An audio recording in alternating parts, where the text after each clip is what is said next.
bros, we are back. Back in March, we got an announcement that AppleTv Plus's critically acclaimed dinosaur documentary Prehistoric Planet was to receive a second season in May of this year, and after what seemed like an eternity of waiting, we finally got a teaser trailer which showed us our first glimpse of this second season, showcasing several different types of prehistoric creatures, both old and new, as well as promising us 5 new worlds that are full of more adventure, more danger, and more dinosaurs. I absolutely adored season 1, check out my review if you want to know why, so naturally I'm incredibly hyped for the second season, and this trailer gave us quite a bit to talk about despite it only being a minute long. So without any further delay, let's jump into my hopes, concerns, and other thoughts about Prehistoric Planet Season 2. One of the first things that I want to bring up was one of my first thoughts that I had about Season 2 since it was first announced. What was the production of this series like? So, for context, Prehistoric Planet was ordered by AppleTv Plus in 2019, 3 years before Season 1 would have been released, but we don't know exactly how many episodes were ordered. Now, something that you guys should know is that for streaming series, particularly animated series, streaming services will usually split up the one season that they ordered into 2 or 3 seasons. This infamously happened to the Cuphead show on Netflix, and it was done as a cost-saving measure so they wouldn't have to pay the animators. Now, do I think that Apple is doing the same thing to the Prehistoric Planet team? To an extent, yes. Just to be clear, I do not know if Apple is avoiding paying the animators and the team that are working on this series by splitting it in twain, so please don't go around and spread those rumors. For all I know, Season 2's episodes just weren't done in time for the May 2022 release date, so Apple just decided to drop the first batch of episodes that were completed and call that Season 1. Jurassic World Dominion was also just a couple weeks away, and maybe Apple wanted to capitalize on that. Again, I don't know, I'm just speculating. However, I do suspect that the latter idea is the case based off a few select pieces of evidence. A month after Season 1 aired, Apple dropped a behind-the-scenes video on their YouTube channel which highlighted many different filming locations for Prehistoric Planet. Most of these locations, however, were ones that were not shown in Season 1, the big one being a big volcanic area that corresponds to no segment in Season 1. However, a little bit after that, there was an NPC demo reel that got released or something like that. Again, I don't know all the details. And one of the scenes that was shown in that reel was a previs render of a couple of Rajasaurus, a Belosaur theropod dinosaurs, hunting some small sauropods in, you guessed it, a big volcanic area. I'm not showing the footage here because I don't want this video to be taken down, but you can find it if you look up Prehistoric Planet Rajasaurus on YouTube. And take a wild guess as to what one of the sequences shown off in the Season 2 trailer was. A bunch of sauropods, very similar to the ones in the leaked NPC footage, walking through a big volcanic area. Not only that, but there was also a ton of concept art from Prehistoric Planet that was released last summer after Season 1 came out. Most of it being of scenes that were in Season 1, but some pieces of concept art were from episodes that were seemingly never released. Badlands was the main one that got a lot of focus, with several pieces of concept art showcasing scenes such as raptors hunting a pachycephalosaur and a bunch of small theropod dinosaurs chasing bugs on a beach. And once again, lo and behold, one of the scenes in the Season 2 trailer was of a small theropod chasing bugs along a beach. If you guys don't see what I'm getting at, I think that if nothing else, Season 2 and Season 1 were at the very least shot and conceptualized in a very similar time frame, and the batch of episodes that became Season 1 were released first for whatever reason. Maybe it was just simple as them being done first, or maybe Apple just wanted to stagger the release of the whole season. Again, I cannot say with 100% confidence, but I do not think that Season 2 was storyboarded, conceptualized, filmed, and released all within a year-long time frame. I think both seasons were being worked on at the same time. Anyways, let's actually get into talking about the trailer itself. Isn't it cool? Look at all this stuff. Isn't it neat? For starters, it's great to see that everything that made Season 1 so great still be present in Season 2. The CGI looks as good as it did back in Season 1. So in other words, incredible. But also, all the filmmaking techniques that made Season 1 stand out so much are once again back in full display, from the slow-mo to the numerous amounts of drone shots. It really feels like nothing has changed between seasons, which is great to see.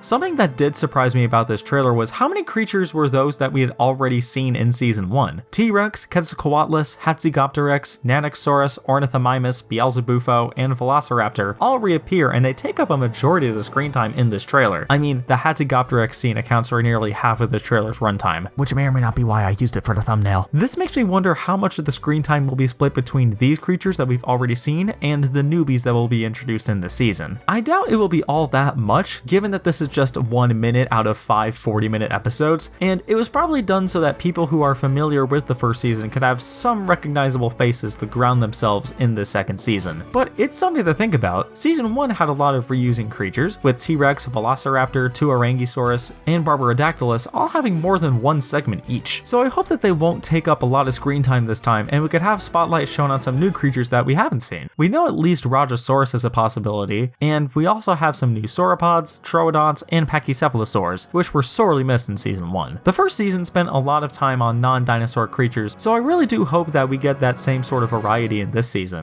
There was a shocking lack of creatures such as sharks and mammals in season 1, so I hope that this time they get some much needed focus. I know that a general complaint with a lot of people regarding the first season was that it was too restricted to the tail end of the Cretaceous, and while I can see where they're coming from, I personally disagree with this sentiment. The end of the Cretaceous was still a massive amount of time in Earth's history, and this show seems to be pulling from at the very least the last 5 million years of that time. So many creatures were around at that point that you could probably learn about at least 1 or 2 new species per episode. I know I did. So I'm not entirely worried about this season being any less limited in new species to show off. If there is one thing that worries me, it's what will be shown next season. We recently just got a list as to what all the episodes are going to be for this season thanks to a random magazine article. Thanks for that, magazine company. It's not like I already recorded the rest of this video 2 hours prior to this image dropping or anything like that, which definitely didn't include a section about what this season's episodes could be, and now editing is definitely not going to be much harder for me whatsoever, right, magazine company?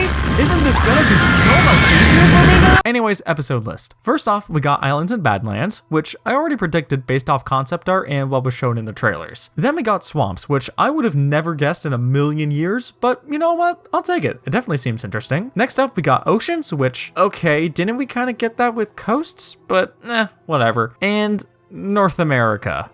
Alright, kind of weird that they're changing up the format for the last episode, but you know what? I'll live with it. This episode list does definitely excite me. I'm definitely hyped to see what Islands, Badlands, and Swamps have to offer, but Oceans and North America do kind of give me worrying vibes of something that I was very much so afraid of when this season was announced. That being a possible been there, done that vibe. This was a pretty common complaint with season 1, stemming from how the show liked to showcase certain behaviors, such as mating rituals, way more than it does other behaviors, such as hunting and killing. Once again, this is something that while I do see it and do get it, I don't agree with it. This show does have a sort of weird aversion to showing blood and guts. Like, whenever you see a predator eating its food, it's always shown in a way that you don't see any guts, or they just swallow the thing whole if it's small enough. And once you notice it, you never stop noticing it. Granted, there are still a lot of really interesting new things shown in here, such as a cat's facing off with a T-Rex and a Beelzebufo scaring away a sauropod. Everything else is just guys hanging out or hunting. One of the things that made season 1 so great is how it showed dinosaurs and other creatures doing so many surprising things that we had never seen them do before, while still remaining in the realm of scientific plausibility. I mean, the most iconic image from the show is of a T-Rex swimming. That's something that's like barely ever been done, but then you watch it in the show and it's like, oh yeah, that makes total sense. And that's just the first scene of the first episode. We also got sauropods duking it out like elephant seals, troodonts committing arson, and Carnotaurus doing the silliest stuff I've ever seen. And it all makes sense. It's all believable. I really do hope that what we see in this trailer is not all that we're gonna get. I am hoping for some absolutely insane stuff in here. I am in dire need of seeing a dinosaur building a bachelor pad like a bowerbird. Please give me that. I know I'm voicing a lot of concerns in this video, but truth be told, am I super worried about this?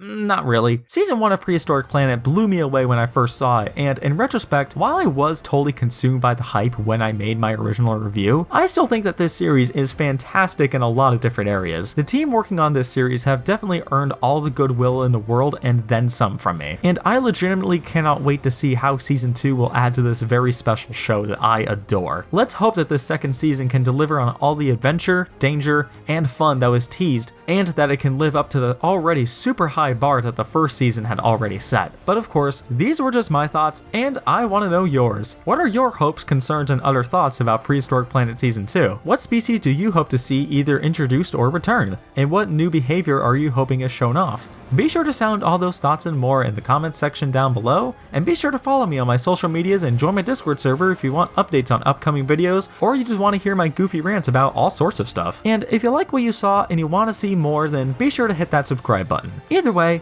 I'm Sam the Geigen fan, telling you guys to look forward to Prehistoric Planet Season 2, and telling you all to wash your hands.